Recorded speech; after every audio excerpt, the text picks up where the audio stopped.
أعوذ بالله من الشيطان الرجيم నేను శపించబడిన బహిష్కరించబడిన శైతాన్ నుండి రక్షణ పొందటానికి అల్లాహ్ శరణు వేడుకుంటున్నాను.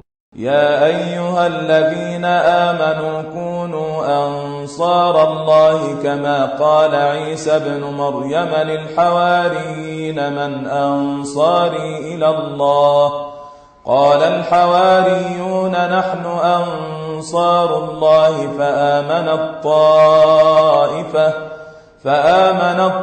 طائفة من بني إسرائيل وكفرت طائفة فأيدنا الذين آمنوا على عدوهم فأصبحوا ظاهرين.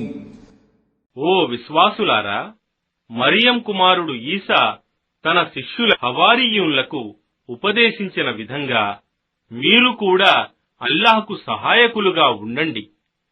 ఆయన వారితో ఇలా అన్నాడు, అల్లాహ్ మార్గంలో నాకు తోడ్పడేవారు ఎవరు? ఆ శిష్యులు ఇలా జవాబిచ్చారు, మేము అల్లాహ్ మార్గంలో తోడ్పడేవారము. అప్పుడు ఇశ్రాయేల్ సంతతి వారిలో ఒక వర్గం వారు విశ్వసించారు, మరొక వర్గం వారు తిరస్కరించారు. తరువాత మేము విశ్వసించిన వారికి వారి శత్రువులకు వ్యతిరేకంగా సహాయం చేశాము. కావున వారు ఆధిక్యతను పొందారు.